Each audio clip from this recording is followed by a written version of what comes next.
Cockroaches. Cockroaches can walk, can climb and can fly. 3 तरीके से cockroaches में movement होती है। क्योंकि ये एक इंसेक्ट है, हर एक इंसेक्ट में 3 पेयर्स ऑफ लेग्स होते हैं, तो कॉकरोचेस में भी 3 पेयर्स ऑफ लेग्स हैं। और इनके जो ब्रेस्ट पर जो मसल्स होते हैं और इनके लेग्स पे जो मसल्स होते हैं वो बहुत स्ट्रांग होते हैं। साथ में जो इनके आउटर स्केलेटन होते हैं, ये छोटी छोटी प्लेट्स होती हैं जो एक दूसरे से अटैच्ड होती हैं, और ये इसको वॉक करने में और फ्लाई करने में बहुत हेल्प करती हैं। ब्रेस्ट मसल्स इनके 2 पेयर ऑफ विंग से अटैच होते हैं, जिससे ये ईजिली फ्लाई कर पाते हैं, क्योंकि ब्रेस्ट की मसल्स बहुत स्ट्रांग होती हैं। ठीक है। और साथ में इनके जो लेग्स होते हैं उस पर छोटे छोटे ये कटीले कटीले कांटे की तरह निकले होते हैं, जिनको कहते हैं स्पाइंस। इन स्पाइन की वजह से ये किसी भी तरीके का सरफेस हो, चाहे वो सॉइल हो या फिर सैंड हो या रफ हो या स्मूथ हो, उस पर ये आराम से वॉक कर पाते हैं, क्लाइंब कर पाते हैं, क्योंकि इन स्पाइंस की वजह से ये बॉडी पे सरफेस पे चिपकते नहीं हैं। ठीक है। तो ये 4 चीज़ें कॉकरोच के मूवमेंट में बहुत हेल्प करती हैं। 3 pairs of legs, outer skeleton, 2 pairs of wings and spines on the legs. ठीक है। अगला बर्ड्स। बर्ड्स तो फ्लाई करती हैं, ऐसे आप सबको पता है। They fly in the air and walk on the ground. Some can swim in water. ठीक है। जैसे कि डक है, वो पानी में स्विमिंग भी करती है। बर्ड इसलिए इजीली फ्लाई कर पाती है क्योंकि इसकी बॉडी ही इस तरीके से बनी होती है, जैसे कि इनकी जो बोन्स होती हैं वो हॉलो होती हैं, यानी कि अंदर से खोखली होती हैं, और हॉलो होने की वजह से उनका वेट लाइट होता है, हल्की हो जाती है, बॉडी हल्की हो जाती है, तो ये आसानी से फ्लाई कर पाती हैं। इनके जो हाइंड लिम्ब यानी कि पीछे के जो पाँव होते हैं वो वॉकिंग में हेल्प करते हैं, और पर्चिंग मतलब जब ये पेड़ की शाखाओं पे, ब्रांचेस पे बैठती हैं या तार वगैरह पे ऐसे बैठती हैं, तो अपने क्लॉ से ऐसे पकड़ लेती हैं, उसको पर्चिंग कहते हैं। तो हाइंड लिम्ब जो होते हैं इनके, ये वॉकिंग और पर्चिंग में हेल्प करते हैं। और जो 4 लिम्ब होता है, यानी कि आगे के जो 2 पैर होते हैं, वो मॉडिफाई हो जाते हैं विंग में। विंग क्या है? ये 4 लिम्ब ही है जो मॉडिफाई हो गया है विंग में। ठीक है। तो ये हेल्प करते हैं किस में? इनको फ्लाई करने में। साथ में जो इनके शोल्डर मसल होते हैं, इनके कंधों पे जो मसल्स होते हैं वो बहुत स्ट्रांग होते हैं, और इनके जो ब्रेस्ट बोन्स होते हैं, यानी कि आगे के जो बोन होते हैं, वो बोन इतने स्ट्रांग होते हैं, और वो हेल्प करते हैं जब ये फ्लाई करते हैं और फ्लिप करते हैं अपने विंग को, उसमें ये ब्रेस्ट बोन जो होते हैं वो बहुत अच्छे से हेल्प करते हैं, वो अच्छे से होल्ड किए रहते हैं उन मसल्स को, फ्लाई करने वाले मसल्स को अच्छे से ब्रेस्ट बोन होल्ड किए रहता है, जिसकी वजह से आसानी से ये फ्लिप कर पाते हैं। जो फ्लिप करते हैं ना, अपने पंख को ऊपर नीचे करते हैं, ये ब्रेस्ट बोन की वजह से कर पाते हैं। तो इनके 4 बॉडी पार्ट, जैसे कि हॉलो बोन लाइट वेट होता है, हाइंड लिम्ब जो वॉक करने में हेल्प करता है, 4 लिम्ब जो विंग में मॉडिफाई हो जाता है, और चौथा इनके स्ट्रॉन्ग शोल्डर बोन और ब्रेस्ट बोन।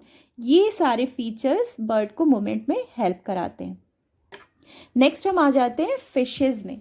फिशेज में मूवमेंट पढ़ने के लिए हमें सबसे पहले स्ट्रीमलाइन शेप को पढ़ना होगा, क्योंकि इसी स्ट्रीमलाइन शेप की वजह से फिशेस अच्छे से स्विमिंग कर पाती हैं। तो स्ट्रीमलाइन शेप क्या होता है? The body tapers at both ends, यानी कि दोनों एंड पर, इस साइड भी, लेफ्ट और राइट दोनों तरफ, इस तरीके का पतला हो जाता है दोनों किनारा, और बीच का पार्ट मोटा होता है, इससे बोलते हैं स्ट्रीमलाइन शेप। और स्ट्रीमलाइन शेप क्या होता है? ये किसी भी मीडियम, जैसे एयर हो या वाटर हो, इसमें मूवमेंट इजी करता है ये शेप। जैसे कि आपने एरोप्लेन का भी शेप देखा होगा, तो वो भी पीछे का पार्ट पतला होता है, आगे का भी पार्ट पतला होता है, और बीच का जो एरिया है वो चौड़ा होता है। ऐसे ही शिप में भी होता है, बोट में भी होता है, क्योंकि वो एयर और वाटर इन दोनों मीडियम में मूवमेंट करती हैं, आगे बढ़ती हैं। ऐसे ही इसीलिए फिशेस भी होती हैं। आपने फिशेस को देखा होगा, सारी ऐसी ही होती हैं, आगे से पतली और पीछे भी पतली होती हैं, और बीच का पार्ट मोटा होता है। तो इनकी बॉडी शेप सबसे पहले तो बहुत हेल्प करती है आगे बढ़ने में, मूवमेंट में। दूसरा है कि ये स्विमिंग इस तरीके से करती हैं कि ये एक लूप बनाती हैं। अगर इनके आगे का पार्ट इस साइड में राइट साइड में है तो पीछे का पार्ट जो टेल है वो लेफ्ट की तरफ घुमा रहता है, और जब ये आगे का पार्ट अगर ये लेफ्ट की तरफ मूव करती है इस डायरेक्शन में, तो टेल को ये राइट डायरेक्शन में मूवमेंट करती हैं, और ये लगातार करती हैं लेफ्ट राइट मूवमेंट, और दोनों पार्ट जो होते हैं वो ऑपोजिट डायरेक्शन में होते हैं। ठीक है, fish swims by moving its body and tail in opposite direction to each other and forming loops. इस तरीके से ये ऑपोजिट डायरेक्शन में मूव करती हैं और लूप बनाती हैं, जिसकी वजह से फिशेस में मूवमेंट ईजिली हो पाता है। ठीक है, तो इनके मूवमेंट में इनके मसल्स और फिन्स हेल्प करते हैं। इनके जो टेल पर फिन्स होता है ये बॉडी को बैलेंस करता है वाटर में, और डायरेक्शन में ये आगे के जो फिन्स होते हैं और पीछे के सारे फिन्स इनको डायरेक्शन में, किस डायरेक्शन में ये जा रही हैं, आगे मूव फॉरवर्ड करना है, लेफ्ट राइट किधर टर्न करना है, उसमें फिन्स हेल्प करते हैं। साथ में इनके जो स्ट्रॉन्ग मसल्स होते हैं वो मूवमेंट में बहुत हेल्प करते हैं। तो इनका मूवमेंट का क्या पैटर्न है, ये लूप फॉर्म करती हैं। ठीक है, नेक्स्ट आ जाते हैं स्नेक पर। स्नेक में लॉन्ग बैकबोन होती है क्योंकि एक वर्टिब्रेट है, और ये जो इनके बॉडी में जो लॉन्ग बैकबोन होती है, साथ में इनमें छोटी छोटी पतली पतली मसल्स होती हैं जो एक दूसरे से तो कनेक्टेड होती ही हैं, साथ में ये बैकबोन से भी कनेक्टेड होती हैं। ठीक है, और ये भी लूप बनाते हैं। तो इनकी बॉडी में क्या क्या होता है, मसल्स और बोन, ये दोनों हेल्प करते हैं स्नेक के मूवमेंट में, और स्नेक के मूवमेंट को हम स्लिथरिंग बोलते हैं, slither. Snake slither on the ground by looping side away. ठीक है, ये साइड बाय साइड लूप बनाते हैं। फिशेस भी लूप बनाती हैं, मगर इनकी बॉडी छोटी होती है तो इनकी बॉडी में मैक्सिमम 1 से 2 लूप्स बन पाते हैं, मगर स्नेक लंबे होते हैं तो इनकी बॉडी में एक साथ कई सारे लूप्स बनते हैं, तो इसलिए इनका मूवमेंट फास्ट होता है, और ये जिगजैग मूवमेंट करते हैं या एस शेप मूवमेंट होती है, ये स्ट्रेट नहीं चलते हैं स्नेक्स। ठीक है, इनकी बॉडी में जो मसल्स होते हैं वो बहुत स्ट्रांग होते हैं, साथ में जब ये लूप बनाते हैं तो ग्राउंड पर ये प्रेशर लगाते हैं, जिसकी वजह से इनकी बॉडी आगे की ओर पुश हो पाती है, आगे फॉरवर्ड होती है, बढ़ती है इस प्रेशर से।